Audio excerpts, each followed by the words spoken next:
Hey guys, it's me, Jay Woods. If you want to see how I got this graphic liner eye look, just keep on watching. Alright, now if you don't have a steady hand, what you want to do is build that ish up, okay? Don't go in there for liquid liner because you're just not going to be as steady. Here I'm using just a regular eyeliner and I'm starting to sort of draw out where I want the graphic liner to be. So that's what I'm doing here. I went over, my crease area a little bit, but definitely do it with a regular pencil first. I mean, unless you have a really steady hand and you're just like are extremely good at it. Even though I have done graphic liner before, I still felt like I had to do this just to make sure that it came out really clean. But after I applied that liner, I went over what I drew with the NYX Epic Ink Liner, just because it's darker and it's also liquid. Just, gives you that like extra pizzazz, I guess you could say. I don't know. But this liner has a very fine tip, which is why it's really, really good for doing these types of looks. That's what I'm doing there pretty much. Then I grabbed a concealer and a really, really thin liner brush. And basically I just tried to clean it up a little bit. And then I also filled in the middle so that when I put my shadow on, it has something to stick to pretty much. And for shadow, I used the Color Board by Beauty Glaze, and I used that color right there. It's kind of like a, I don't know, like a Tiffany blue maybe. So I use a thin brush first just to give it some precision, but honestly halfway through I was like, this doesn't even matter because I'm going to go over my liner again one more time. But yeah, I kept switching between brushes. I started off with a smaller brush, I moved to a bigger brush. Honestly, the best thing I use was my fingers. I feel like your fingers are the best for building up like an all over lid color. I feel like that's just really going to make it look the best. But after I built that color up, what I did was I went into my NYX Matte Liquid. This is another, a different type of eyeliner. But this is great to put on top of other eyeliners and it ended up looking so good. And then I took a matte white shadow in the inner corner. Here I'm applying the Balm's foundation. This foundation comes in 8 shades, so I don't really recommend it. I feel like honestly it doesn't even match me, so it probably doesn't match most people that well, but I do love the formula on it. The coverage is so good, it's really, really matte, and that's what makes me keep using it, even though, looking at this video especially, I'm like, this don't match me. But next I use the Hourglass Foundation. Basically I bought it a couple shades lighter just so I could use it as like a highlighter slash concealer type of thing underneath the eyes because it is very, very creamy. Since I'm oily, I do put a powder under it and then also over it. But yeah, I'm just applying that there. Hourglass had a sale. I had to pick up a bunch of items.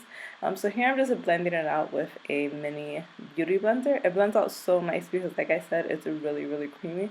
So it's so easy to blend and the coverage is amazing. Next I went into my Kimchi Chic Beauty powder. This is in the shade Banana. I put it underneath my eyes. And then I just wiped it away.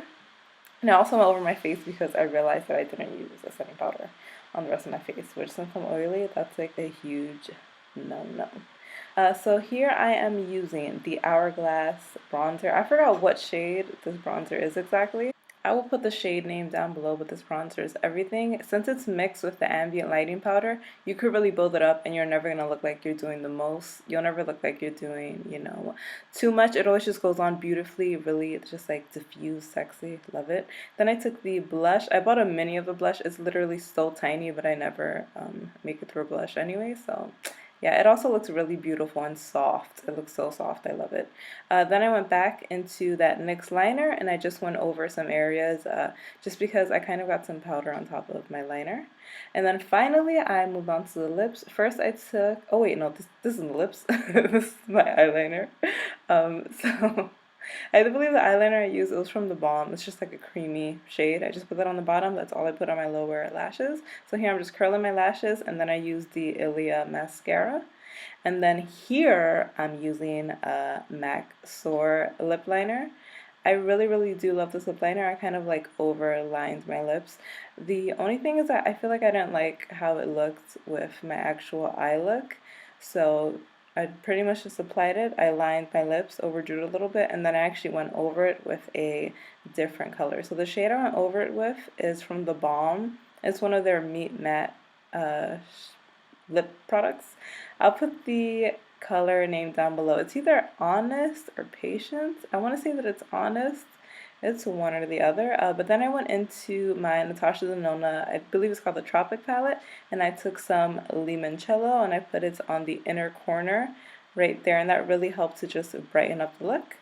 Then I felt like my lips looked a little bit crusty. They had a bunch of lines from the liner and the matte lipstick. So then I just put this kimchi lip gloss over it. I'll link it down below. And here is my finished look. I'm trying to make some sexy faces. I really, really love how this turned out. So yeah, this is our finished graphic liner look. Let me know what you thought about this look, if you've tried to do the graphic liner trend, I guess. I feel like this trend comes back like every 2 years. Don't forget to like, subscribe, turn on notifications, give me the number of single men in your area, 6 feet and over, and I'll see you next time.